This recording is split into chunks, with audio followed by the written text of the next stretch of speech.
Good morning, everybody. Welcome to the second instalment of our four-part webinar series aimed at helping hospices to utilise Microsoft 365 more effectively and efficiently.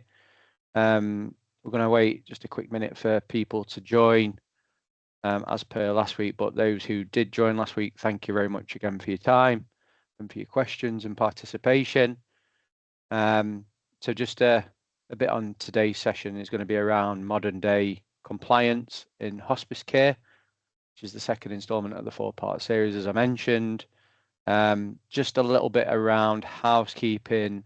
We've turned cameras and microphones off, so questions can be managed and submitted through the Q&A section of the Teams chat. If you're okay using that Q&A section, we'll get through questions during a break point halfway through the webinar itself, and then there's an opportunity at the end as well to ask questions. If there's any sort of direct questions that you want to ask and you prefer not to ask them on the webinar, we'll be sending contact details out again at the end of the session with our contact details on if anybody wants to book in some one-on-one time with us to cover that off. Just in terms of people that missed last week's session, the reasons that we've put together the webinar series, we've found over the last sort of 5 years or so of working with hospices. We've visited more than 30 hospices up and down the motorway across the course of the 5 years. We've attended the Hospice UK conference 4 times, I think it is now. And again, we are this year. And then also we attended the first Hospice UK tech conference, which was February this year, which we might have met some of you at.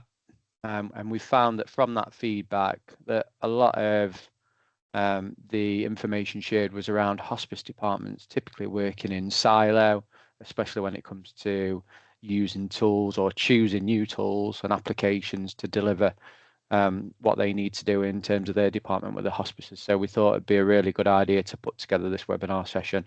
And just the general consensus is that utilising 365 applications and services is something that a lot of the sector aren't doing and would like more information on. So hence the webinar today. In terms of quick introductions, again, for those who missed last week, my name's Gavin Turnbull. I might have met a few of you across the course of the last few years. So I'm a managed services consultant here at CT for the hospice sector. Over to you, Mike. Yeah, so I'm Mike Owen. I'm a modern workplace director with Yoko 10. And our speciality is everything Microsoft 365. So I'll be running the sessions today.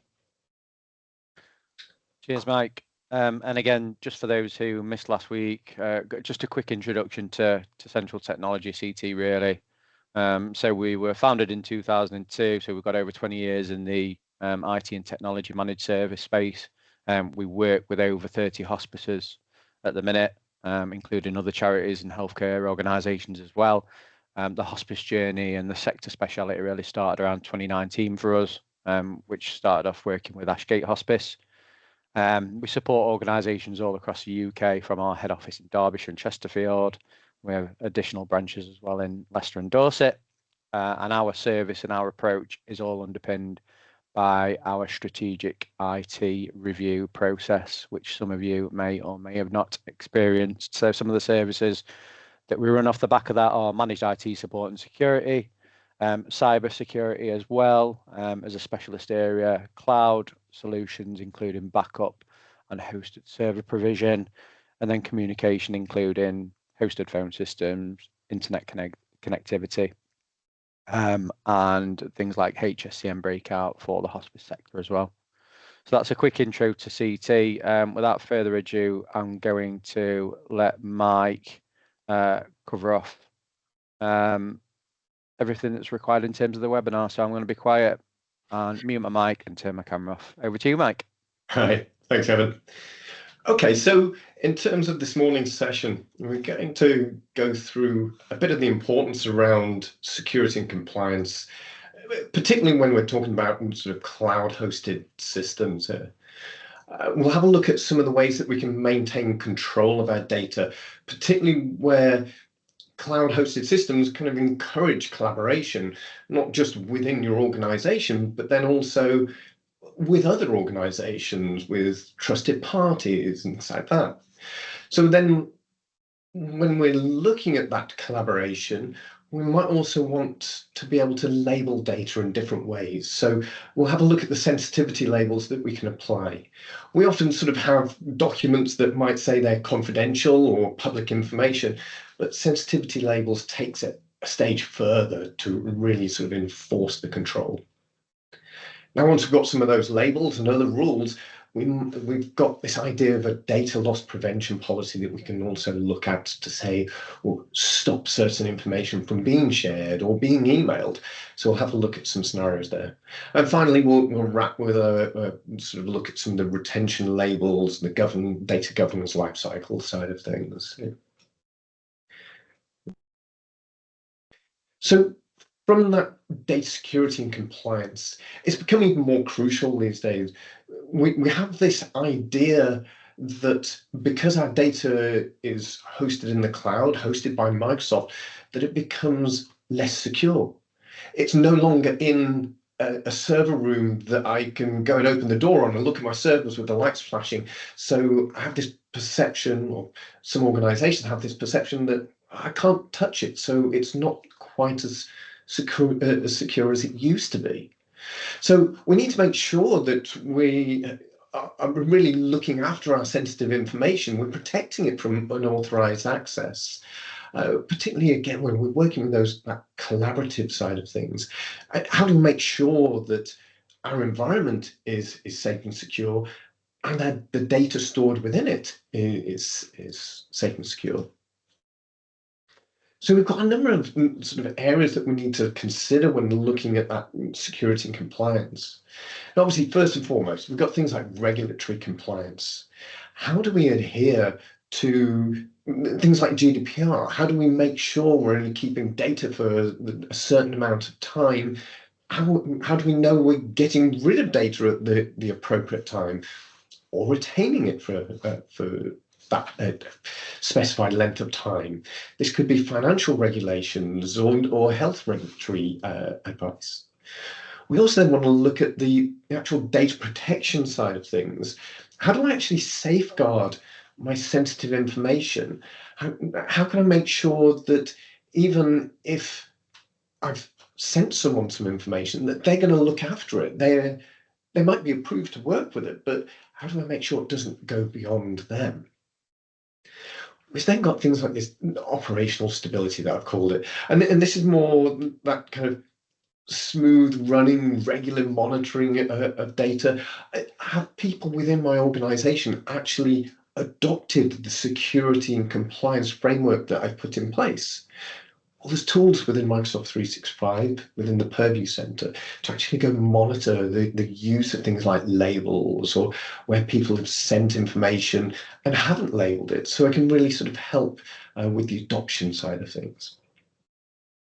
And then finally, having that framework in place, being able to say to the sort of your clients and your partners that you work with that we've got these secure mechanisms in place, really helps build trust, helps sort of helps with reputation and trust as well.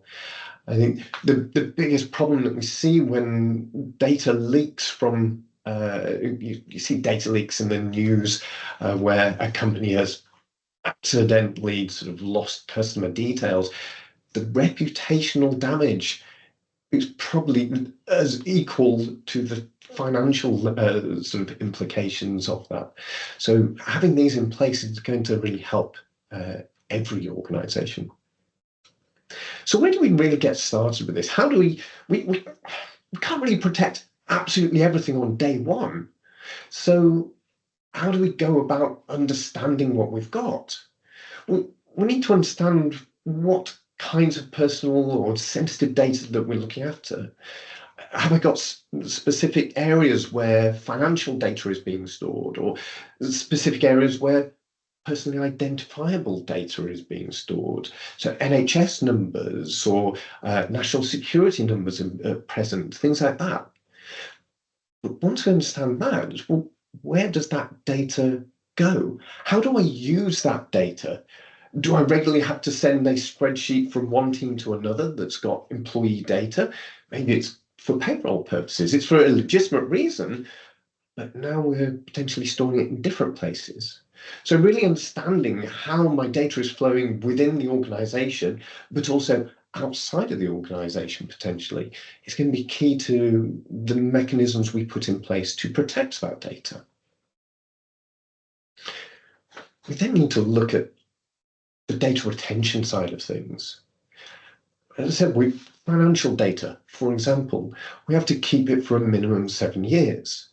Now, lots of organizations have got retention schedules that they sort of draw up, and they say, for this kind of data, we're going to keep it for X amount of time, or when an employee leaves, we can keep data about the employee for a certain amount of time and then remove it. But until we actually understand that, there's no way of putting an automatic mechanism in place to really help us with that, especially in an era where we're creating more data than ever. Trying to keep track of information that has got to be retained or information that should be deleted after a certain point is obviously becoming harder and harder. We then need to look at our potential risks and vulnerabilities.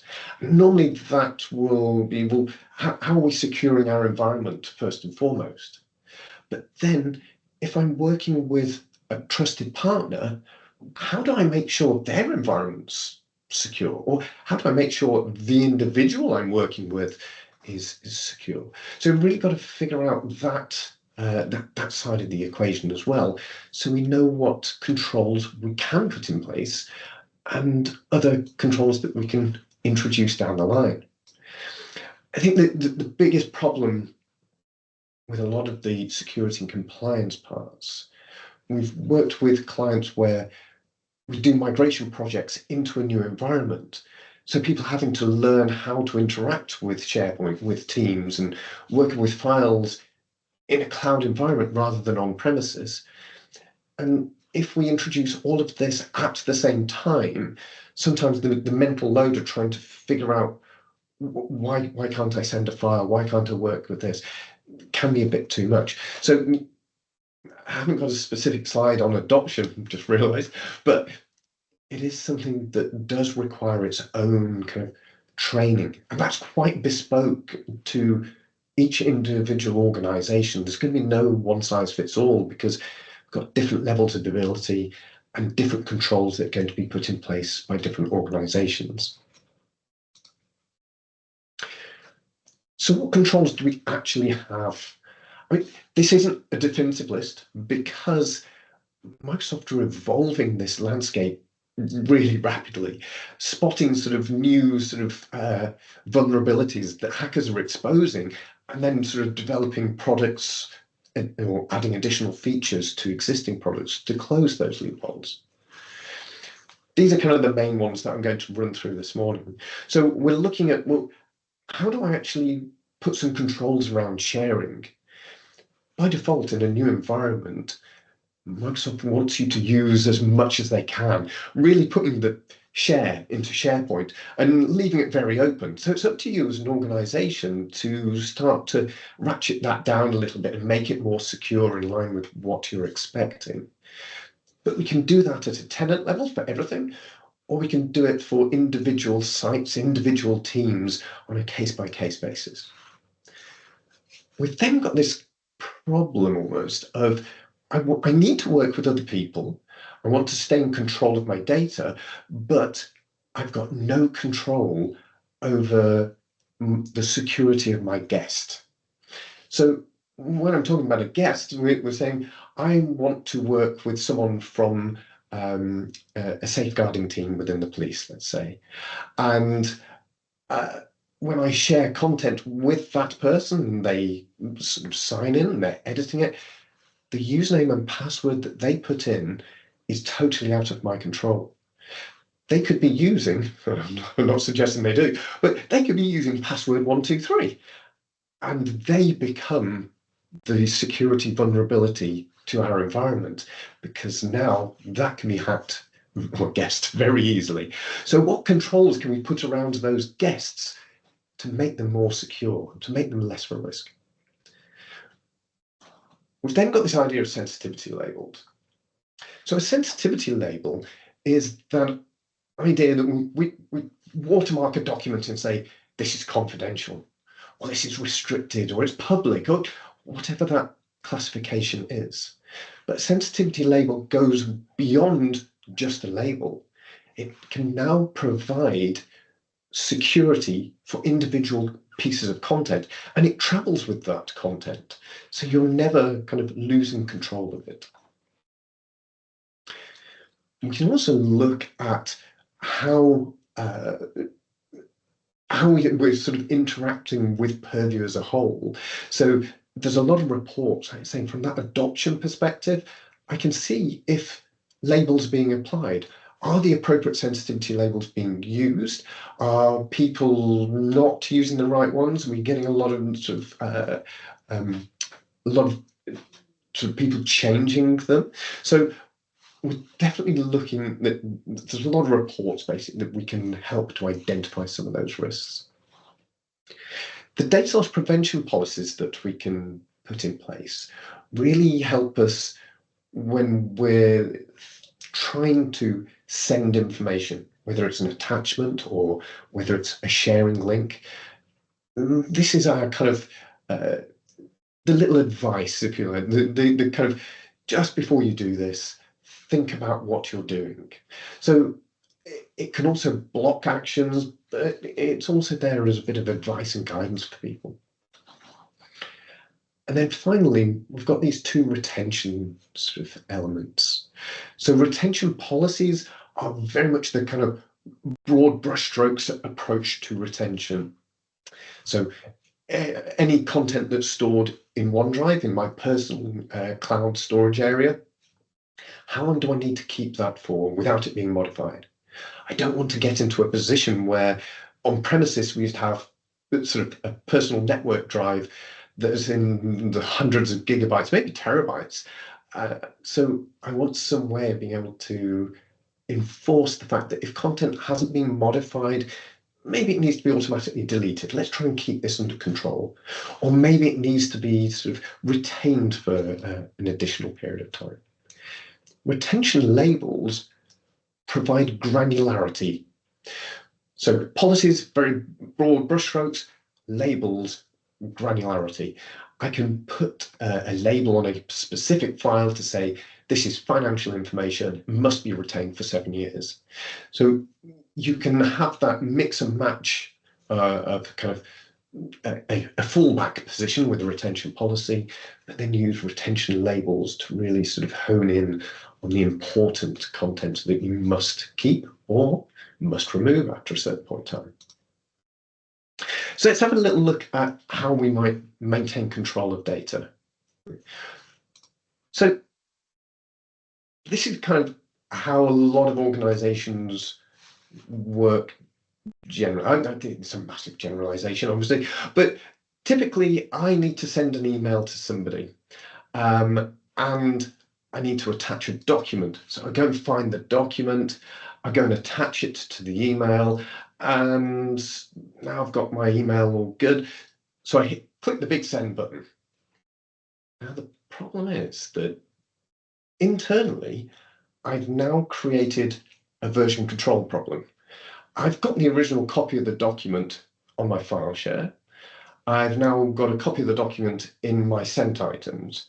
I'm now sending a document to Alex in this case, and he is no doubt going to go and try and save it somewhere as well. So now potentially we've got 4 copies of the same document, which now says, well, which one's the authoritative copy? If Alex makes changes and I make changes, we've now got to try and merge all of that back together. So it causes a bit of an admin nightmare. If this was an external person and I've clicked send, I've now lost that document. I've lost control of it completely. So the person receiving that document can now do whatever they like. Well, I'm just going to save it. I'm going to edit it. I'm going to send it on to other people that shouldn't have access to it. Hey, it's got leaked to the papers. Right, that's the scenario that we need to protect against. So in Office 365, part of Teams, part of SharePoint and within Outlook, we can now use this idea of sending a link to a file instead. So when I put an attachment into an email, the first thing it actually says is, do you want me to send you a link, or do you want to actually attach a copy? So I can go through this process and sort of put this file in, and you can see there's actually a tiny little cloud next to it which says this is a link. So when Alex receives it, you can also put them in different ways. This is kind of an inline link. Now, clicking on these basically is sending us back to the original source document. In doing that, we're going to get prompted to say, well, does this person actually have access to it? Do you want to change the permissions for this document to allow recipients to go and view it, or should they be able to edit it? So let's have a look at a few scenarios around this. Just going to switch over to a demo environment. So bear with me just a moment.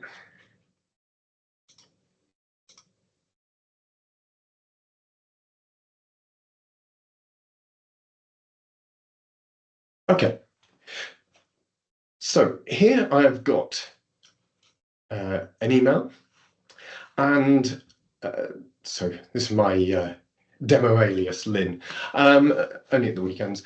And then Yoko 10 is obviously our internal domain. So for all intents and purposes, I am going through this process of sending a file. So if I say, well, I'm going to send this particular file, this is the experience that we now get. If I say I'm going to attach it as a copy, this is where I'm going to lose control of that document. I click send, that's gone. Michael at Yoko 10 can now edit that document and do whatever I like with it. Now let's look at a different version of that. If I say, well, instead of attaching it, I want to share a link. So now that link is embedded, and immediately Outlook's identified the fact that Michael needs to go and view it. But I can also say I want to change that. So I want Michael to be able to actually edit this document. So if I click on the link settings, I can now see I've got this recipients of the message, currently can view. So let's have a look at that. I want to actually edit it. I want to be able to allow Michael to edit it, to kind of supplement the ideas in this recruitment campaign. So I'll say edit, but then I only want his help for the next couple of weeks on this. So I can also go in and say, right, well, expire this link as at the end of April. So even though that link is sitting in Michael's inbox, he's only got until the end of April to actually do something with that. So let's send that one as well.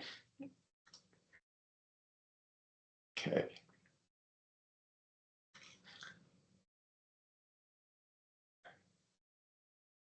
So if I switch over to my inbox, I can now see that I've got this attachment. So in true form, I can save as, I can go and edit it. But I've then also got the link here. So when I click on the link, it's going to go and open that document. Okay.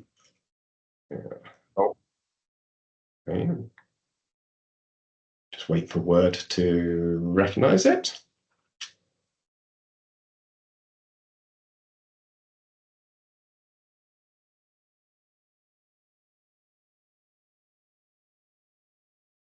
Might be helpful if I share the rest of the screen. Let me just tidy things up a little there so you can see it.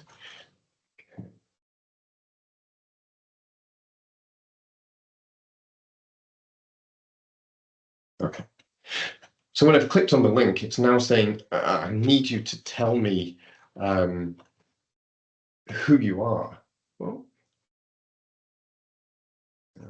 So I can go and log in as myself in this situation to be able to say, well, I'm Mike at Yucatan.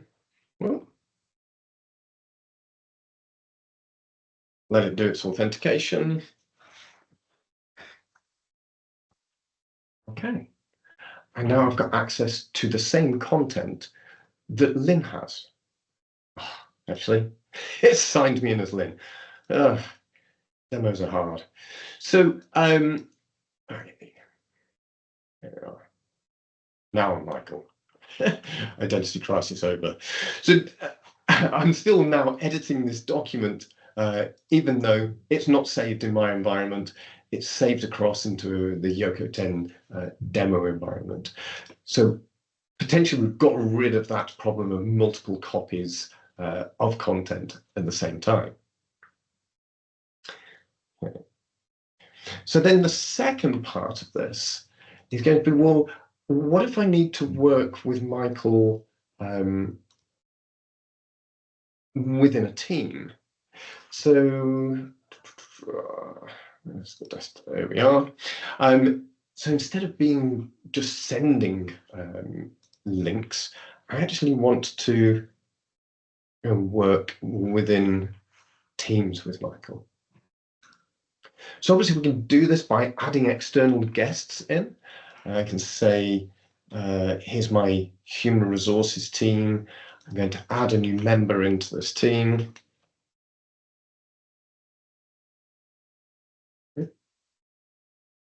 And it knows that I'm a guest. So I can add a member into this. Now, what we'll actually see is that even though Lynn owns this team and she's got access to things like the manager resources and personnel files, because Michael's a guest, he won't have access to all of these possible sort of options. But at least in this way, I'm able to then go into that team. I'm able to contribute to other files within the team and still keep in control of that content.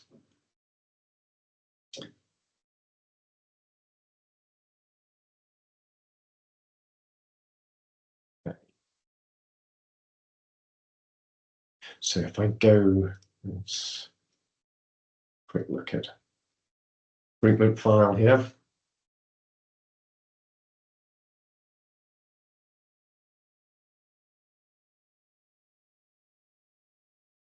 Job specs.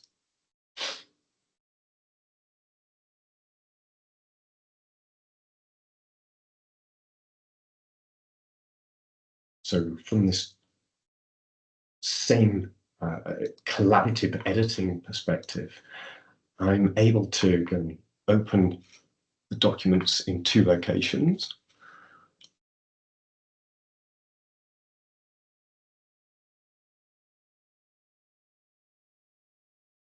So from Lynn's perspective, she can see that I'm also in the document. She can see where I am in the document, excuse me, because I've got this little tag here that I can hover over and see that Michael is here. And from my Teams window that I'm presenting from, I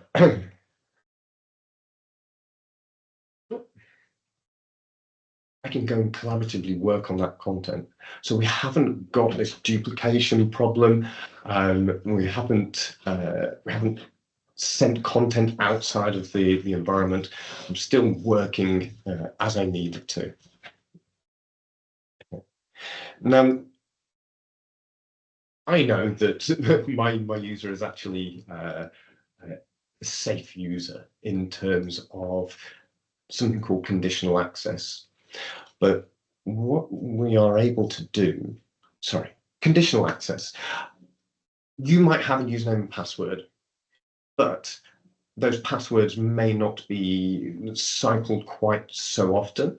Maybe you've got quite a simple password policy, things like that. So how do you stop your account from being compromised? Well, the easiest way from Microsoft's research is to actually use something called multi-factor authentication. And multi-factor authentication allows me to enforce the use of an additional factor. So if I go and have a little look at the protection, conditional access. So I might have things like, I need guests to always use multi-factor authentication, or I want to block access from non-UK locations, let's say. So we can stop people trying to compromise our accounts in this way. So having that option turned on now says when Michael signs in, he's got to have been registered with multi-factor authentication to respond to a text message or the Authenticator app to match up something other than just the password. From Microsoft's own research, that stops like 99% of the hacking attempts, just because passwords should be complex from an IT perspective, but complex passwords don't sit well with us as human beings, and we end up sticking them down on notes or writing them somewhere else where we'll remember them. So it's always having that MFA option is going to make your accounts sort of notably more secure. The other option that we had that I kind of alluded to at the beginning is this idea that within SharePoint, within Teams, I can say whether I even want guests to be allowed into my tenant. So these external sharing settings that we've got here within SharePoint Admin Center will say that within SharePoint, I can invite new guests or existing guests to sites and teams. Within OneDrive, I can only invite existing guests, but I could optionally say, well, actually, I don't want people to share content from OneDrive. I want to stop that completely. And we might say, well, from the SharePoint side of things, I want a process where I'm registering new guests rather than allowing anybody to share content with anyone out there. I don't want people sharing content with their Gmail account at home sort of situation. So we can protect against that with these sharing settings. Additionally, we can actually apply sharing settings on a site-by-site basis. So if I want to restrict sharing just to a particular partner, I can put specific domains in there to restrict it even further. Okay. Let me just get back to the deck.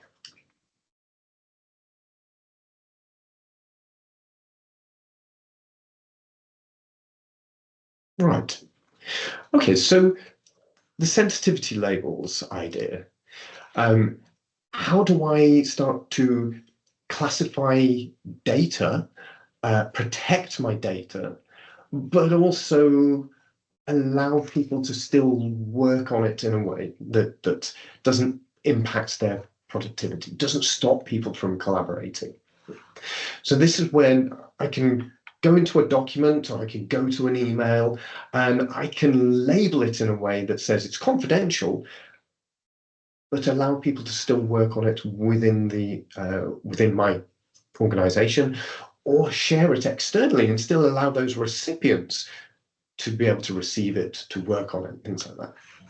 So a sensitivity label allows you to classify data, label that data, and then protect it based on the sensitivity level that you've selected.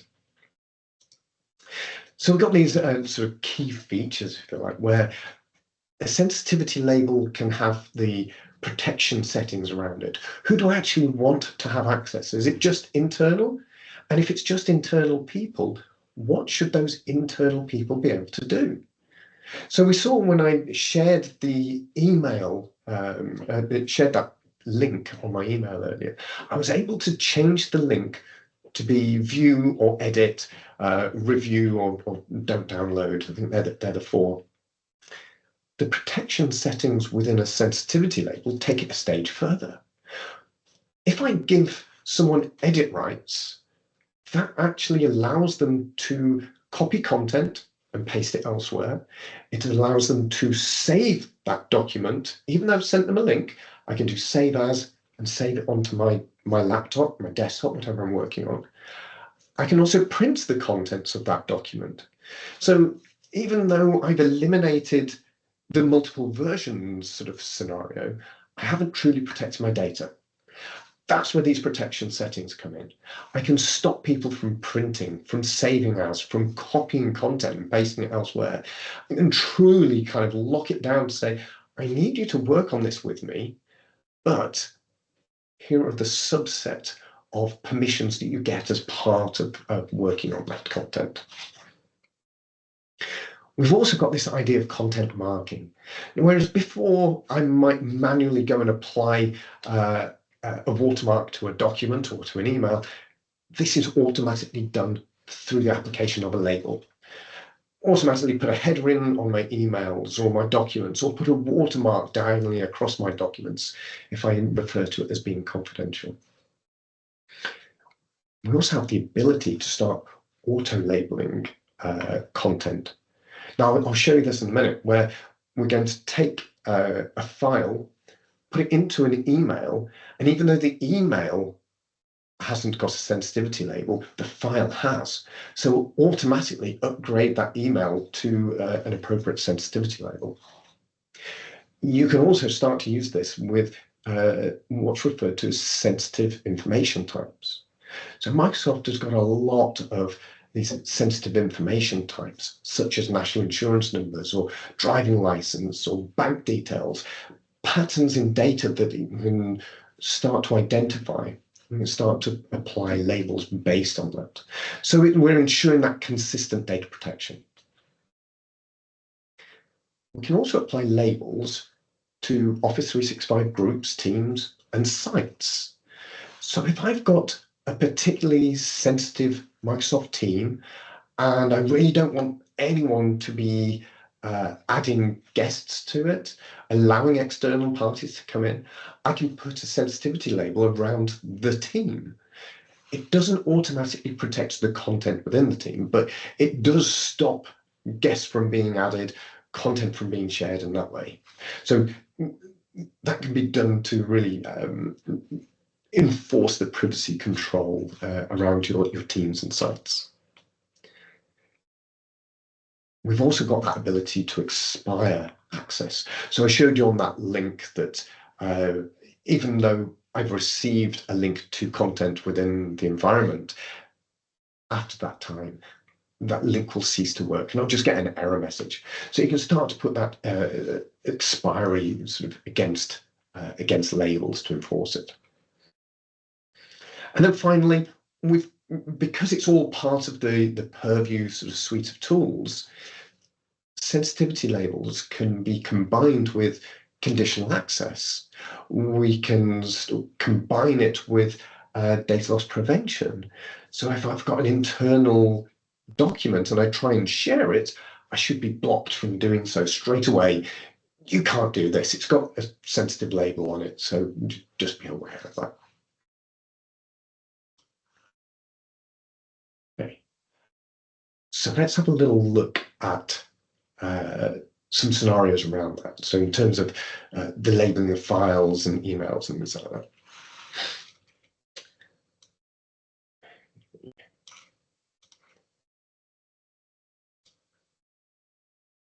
Okay, right. Too many screens open. Just a moment. This one. Okay.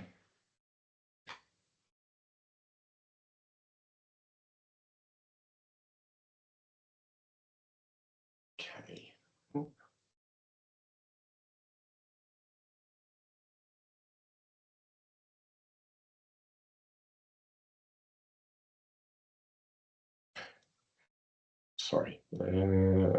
Right. Okay.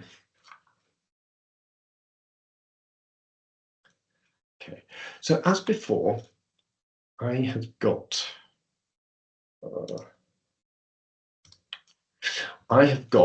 a document here, my IT technician document that I've shared with Michael, and I see Michael has got it open at the moment. So what I'm going to do, I just need to go and close Michael's copy down, and I'll need to wait for him to disappear, unfortunately. But at the moment, this document is just classified as internal. So it's not confidential, it's just sort of internal information. And if I say, well, actually, I'm going to set this to, there's a thought. Come on, Michael, get out of it. Just close it.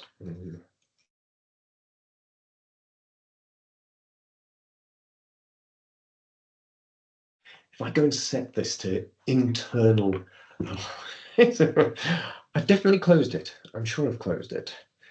Right.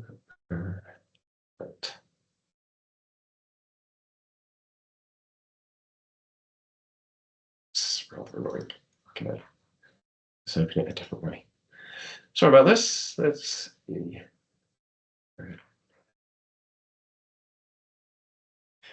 If I go and set this label to internal confidential instead, what we're going to find is that that even though I've got a link to this file and I was previously able to go and edit it, I'm now going to be immediately stopped. It will deny me access to doing that. Right. So this is an MFA. If you've not seen multi-factor before, it's something you know, your password, and something you have. So a code on your phone that relates to. So obviously from a hacking perspective, they might find out your password, but unless you've been particularly careless with your phone, oh, yeah, really secure environment, eh?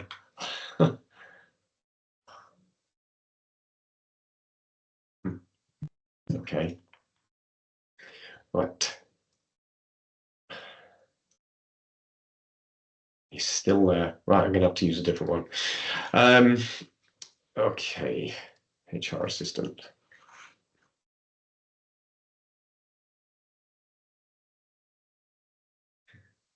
I'm just going to quickly do the sharing action. So instead of being on an email, this will have to go out a different way.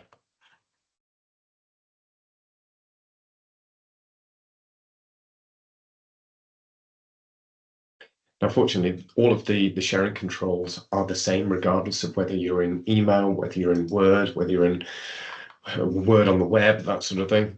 And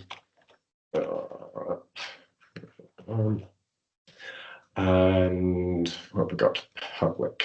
Excellent. So I've sent that email. Been invited to go and work on this HR document, HR assistant. So I've got that.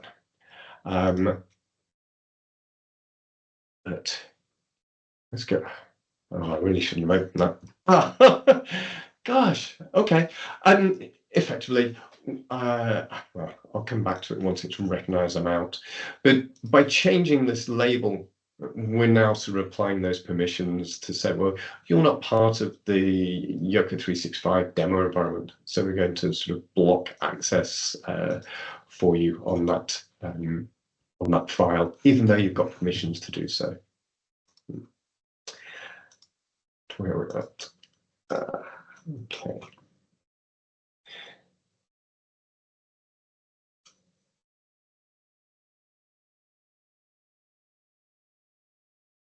Okay. Similarly, if I was going to say, grab a different email.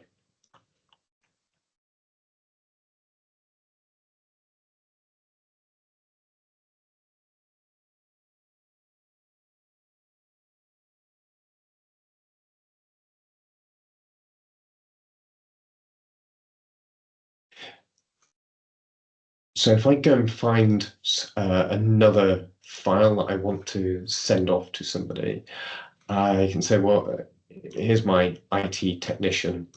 I'll go and sort of apply that. Now, what we should have, wait for the rules to kick in, is that it'll understand that the document has another label assigned to it. So even though I've got, okay, let's have a look at employee details as well.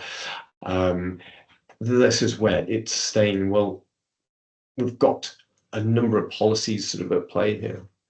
First off, I can say, you can see that we've automatically applied, so you can see this tooltip up here. Your organization applied the internal label to this message because of the attachment. So because the attachment is sensitive, it's automatically applied a sensitivity label to the corresponding email as well. The additional thing that we've got is that because sensitive information is being found in this email, so this has got like national insurance numbers and dates of birth and things like that, it's now saying, well, you can't send it to Mike Owen because he's outside of the organization. Now, if I really wanted to, I can say, well, I'm going to change the sensitivity here to be external. I know about that. I need to be able to send it. And so I can go and provide an override here. And by overriding it and saying, I appreciate you've gotten this label, but I'm going to do it anyway, so my manager's approved it, now I can still send it. Now, in sending, in making that decision, in overriding it, that's all being tracked within the audit log. So I can't do anything untoward. People will still see that I've sent that and I've overridden it. So that really is a lot of sort of benefits with those sensitivity labels. Okay. Sorry, Gareth, I'd seen some questions come up. Are there any more at the moment? Yeah, so we had some questions just before the webinar. Yeah. We probably covered quite a lot of this anyway, I think, during the session. Any tips for using Microsoft 365 to prevent inappropriate sharing of patient info via email or Teams? Yeah. So that's kind of what we were just seeing there. Yeah. With we've got a combination of a data loss prevention policy with a sensitivity label. So recognizing that you're trying to send sensitive information, and in doing so, you probably shouldn't. So the data loss prevention policy is giving you that tooltip that you should think about what you're doing here. Even if I send that email and it's received by my external recipient, the sensitivity label is then set too low for me to be able to, too high for me to be able to access it. So we've got this combination of approaches there. And did you see Ken's question pop up on the Q&A? The risk of granting time-restricted individual folder access to external orgs, SharePoint. Creating dynamic files. Is it possible to set up a folder in SharePoint that can be shared with a team, but prevented from downloading to the local machine? Okay, you can. If we're talking about internal people, you might want to look at shared channels within Teams. So you can still have that sharing. The preventing the download side of things is really where the sensitivity labels kind of takes over to a certain extent. You can provide view access to people to be able to view the content and force it to only be in browser. The sensitivity label kind of adds on the extra layer of control, so even though you're viewing it, you also can't print it and do all those sort of extra bits. So it depends on the scenario to a certain degree. Okay, so we've kind of touched on the data loss prevention policies a little bit, but what they're there to do is look for sensitive information types like driver's license numbers or your national insurance numbers, things like that. But we can have lots of different rules for different types of information. We can then start to provide some like real-time policy tips back. So you saw it at the top of that email, or if we're trying to share within Word, trying to share a link, you can also see those tooltips pop up to really help with real-time feedback of what you're trying to do here.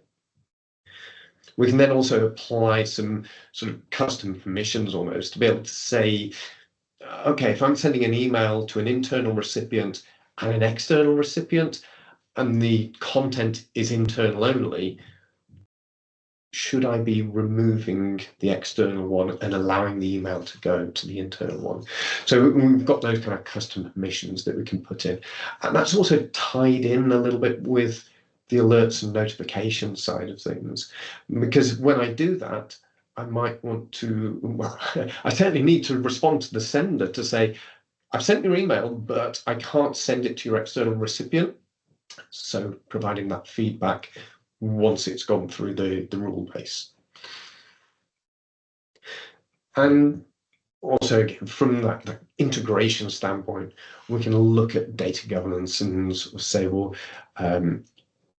if a data loss prevention policy is looking for content with a certain retention label, what am I going to do with that? Should I still be allowed to share it, to send it, and all those side of things?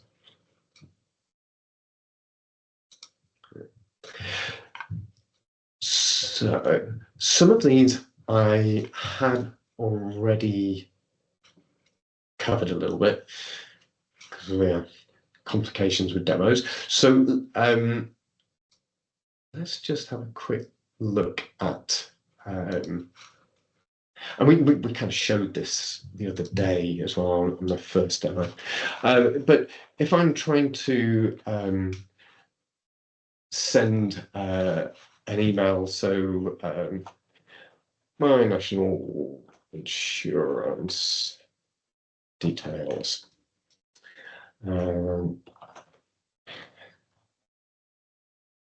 So what?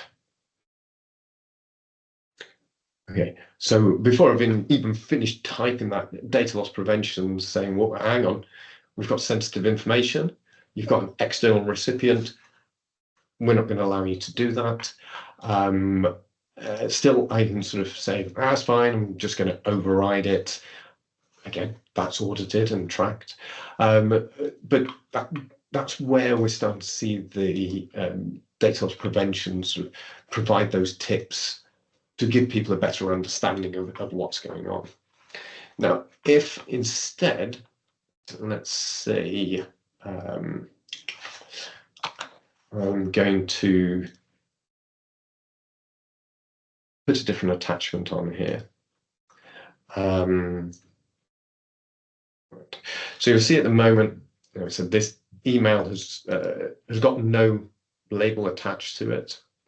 I could enforce the fact that every email and every document must have a label, but you've got to try and find a balance within your organization of what should be and what doesn't always need to have a label. So by having some of these auto apply rules will help with that side of things. So there's my applying details. It's already sort of saying, well, this is internal, so I'll uplift that particular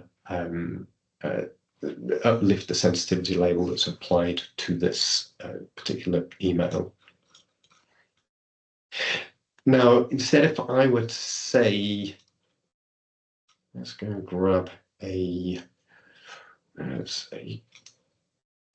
job advert. So I know this particular one it's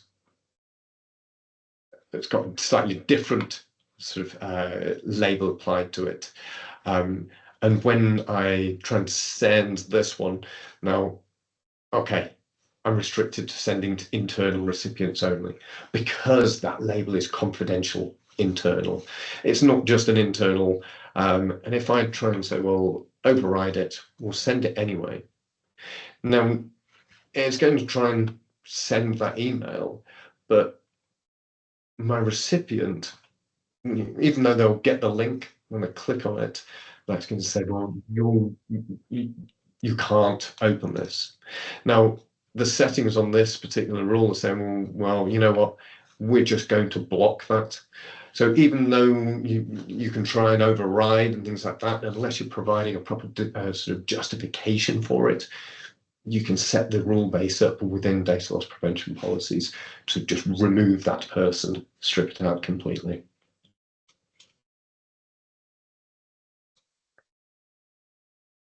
Okay. Sorry, I realise I'm quickly running out of time. Let's have a look at the data governance side of things. So the data governance, retention labels and policies, this is really all about how do you understand where all your important data is that must be retained, especially when we're dealing with sort of lots of different locations. We've got mailboxes for people, we've got OneDrive, we've got personal storage areas, then we've got SharePoint sites, teams that are storing data. It's just too much data for a team of people to try and manage and understand what should be retained and what should be deleted at any one point. So we've got this ability to go and create retention policies. This allows us to retain or delete content from across lots of different workloads within Office 365. So retain emails for a certain amount of time, delete content from OneDrive after a certain amount of time. We've then got the labels that provide that granularity. So if I've got an employment contract, I want to label that as an employment contract and retain it until the employee no longer is with the business. So this is what we refer to as event-based retention. Most of the retention periods are geared around when content is created, when it's last modified, or when it's been specifically labeled. But you can also have labels based on events, employees joining, contracts starting, employees leaving. Unless you start to automate some of that, you do need people to record the fact that that event has happened. So that it's not a perfect solution because you've got that manual intervention still, but you are able to automate that with workflows and API calls. We can also put rules in place to say that inactive mailboxes must be retained for a certain amount of time. We might have a lot of sort of important knowledge within that mailbox, and the standard rules when an employee leaves gives the manager sort of a configurable up to a year, I think it is, to be able to go and review the contents of their OneDrive and their mailbox. We just might need longer. So we can provide sort of a retention around whole mailboxes. And then we've also got this idea of a record. So think about when a contract's signed, it's actually got that signature on it. We've got a date at which it was signed. I don't want anyone to modify that in any way after the date of the signature. So I want to declare it as a record. By declaring as a record, you can no longer change any of the metadata. You can no longer change any of the content of that document either, even if you owned it to begin with. The only way that that can leave the environment is through one of the sort of disposition sort of processes. So after 7 years of this contract being signed, now I need it to be moved somewhere else, or maybe I just need it retained for minimum 7 years. But we also have this idea of being able to review content at the end of its life cycle. So when something's come to the end of it, initiate a workflow that's going to send to a team of people to say, do we still need to keep this? And they're able to review it, apply a different retention label, or delete it. Now, retention is even harder to demo than some of the other bits that we've gone through. So I'm going to defer a little bit to some of the admin center that we've got here. So the first thing to point out is that within Purview, even though we've got this great big long list of solutions down the left-hand side, even though I'm signed in as a tenant administrator, I do not automatically get access to everything here. And that's for a good reason, because some of these solutions allow me to search for content across the whole organization. Now, if I'm based in IT, maybe I shouldn't be seeing HR, data, employee contracts, things like that. If I'm in a compliance role, data protection, a risk officer, something like that, well, now I should potentially have that. So you can grant permission to people for lots of different roles, whether they're able to interact with labels, create sensitivity labels, create policies, or whatever it might be. So this is where we've got some of those sensitivity labels that we've gone through, being able to sort of apply the labels onto files. We've also got those Teams restrictions, being able to sort of prevent guests or allow guests to work within a team. We've also then got the data loss prevention policies. So where it's confidential internal only, block it for emails and Teams, as we saw just a minute ago. And then we've also got this idea of retention. So if I look at the retention policies to begin with, what we've got here is these sort of quite sweeping approach to policies for Exchange and SharePoint here. And if I quickly sort of go through this, we'll see that I can specify whether it's going to be static or adaptive. That is based on the license that you have. Adaptive would mean if someone within a certain area of the business creates sites, or if a site has a specific URL, automatically include it within this particular policy. If it's static, well, I'm just saying all mailboxes or selecting mailboxes and that sort of approach. But a policy doesn't have many options. I want to retain items for 6 years, and I want to base that retention on the modified date.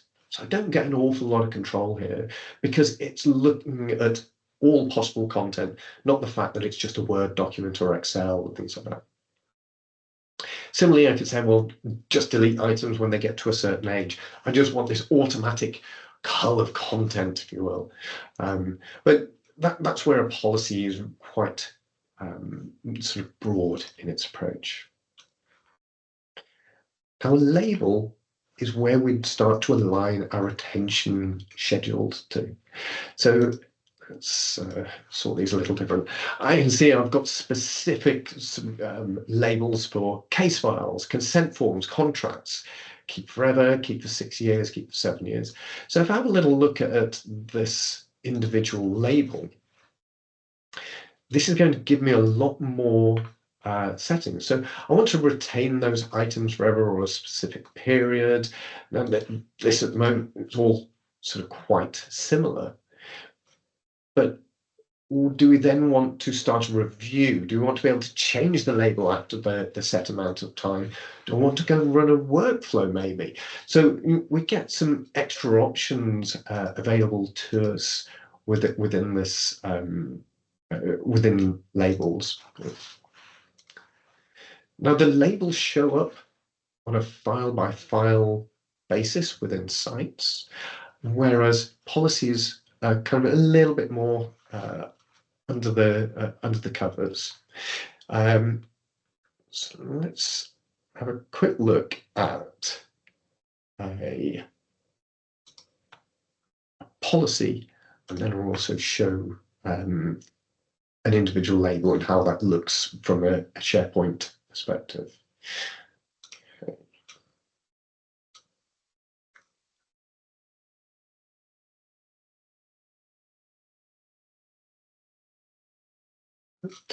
So within Outlook, I've got that policy that says we want to retain for 6 years.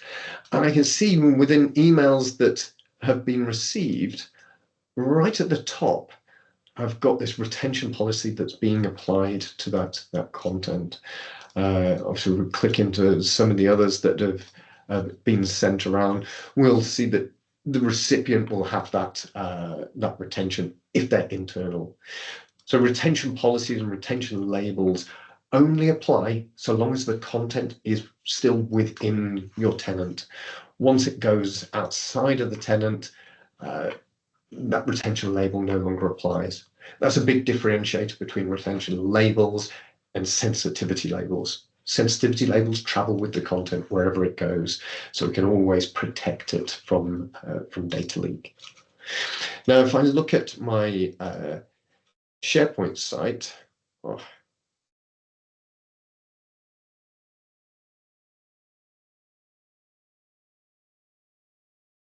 just go back through MFA.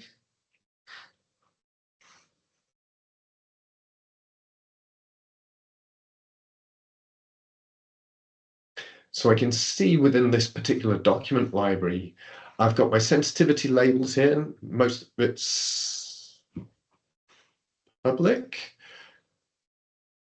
Sorry. But next to it, we also had the retention label. So the retention label is provided on a file-by-file basis. So I've got all management information, I've got job profiles and things like that. Now, if I go and look at one of these, look at the file details, I'm going to be able to see all of the metadata in terms of when it was created, who's created, any other supplementary metadata. But also I can look at the retention label.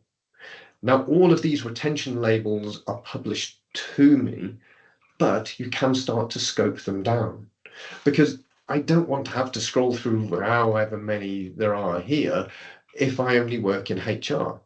So you can start to scope labels down just to say, well, only the HR ones are relevant to this particular environment.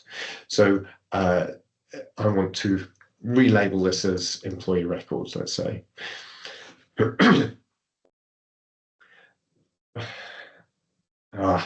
Because I've got it open somewhere else, it won't automatically do that for me. But with applying labels to files, we'll effectively get that this retention label updated. The system is then starting to look for that any file that's got that particular retention policy around it. Now, if you're an owner, if you've got edit rights, you can go and change the retention label. So just kind of be aware, it's still audited, but because of the edit rights, I'm able to go and change that to say it needs to be reclassified as something else. I can go and set a default label, both for sensitivity and for retention, but that's elevated licensing, unfortunately. So not an out-of-the-box process.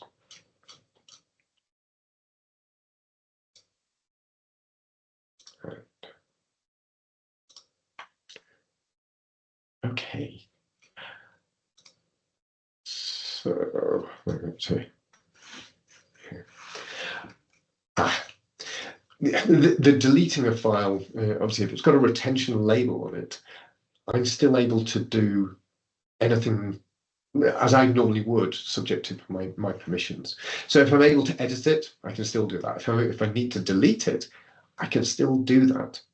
But in the background, from the Purview Compliance Center side, I can still go and find that file and retrieve it. Even if maybe I've got some malicious intent and I try and delete the file, empty my recycle bin. As long as we've got a retention label attached to it, I'm able to hold on to that and find it from the Compliance Center in order to restore it if I need to, or use it for e-discovery purposes in a legal case, and that sort of approach. So I apologise that I've run over by a few minutes, and despite testing the demo environment, it hasn't played ball quite as I hoped. But yeah, if there are other questions, please feel free to ask. There is one, Mike, I think, that was sent again just previous to the webinar on the build-up. Mentions are there built-in tools in Microsoft 365 to support staff awareness of data handling policies. Yeah, okay. Some of that is going to come down to your overall approach to the compliance project in terms of the governance, the controls that you're putting in place, and the training that goes with it. But with that, we still have tooltips that can be applied when sensitivity labels are applied to files and emails. We have tooltips that can be shown within data loss prevention policies. Now, the pop-ups that we've seen work for the client applications. If you predominantly work in the browser, not all of those, there isn't complete feature parity in terms of the notifications and pop-ups, like the override bits that we saw. So just be aware of that. But the policy tips are really sort of there to try and help people once you're through the training and you're into the kind of the flow of work in that way. Okay. Good stuff. Yeah, that's been really good, and good to know that you've got MFA turned on. Always good. Good practice. Best practice. Yeah. But yeah, so thanks again. Sorry we slightly overran there. Thank you for all attending the second part of the 4-part webinar series. Like we mentioned at the beginning, there'll be an email to follow with a webinar recording link, which you can share amongst your colleagues and peers if you want. Any feedback will be welcomed as per usual. Anything that you want to see more of in terms of 365, we're always looking for opportunities to be able to provide that to you. So yeah, please feedback on that. The next webinar is actually in a couple of weeks' time, so it's on the 30th of April, just to allow for a little bit of the Easter holiday break. And that will be focusing on the Power Platform. So power up your hospice with the Power Platform. So that will be a really interesting one. So please make sure you register for that on the 30th of April. Like I mentioned at the beginning, if anybody wants to book in any one-on-one sessions with Mike or myself, just looking back to the IT piece as well, if anyone's looking at any other IT projects, obviously it's a good opportunity for us to showcase that as well if you want to get in touch. But yeah, any one-on-one sessions you want to look into around 365 and enabling the most out of that particular sort of product set and service set, please get in touch. And we will look forward to seeing you on the 30th of April. Thanks again for attending. Cheers, Mike. Thank you for your help on that. No problem. Thank you all. Cheers, everyone.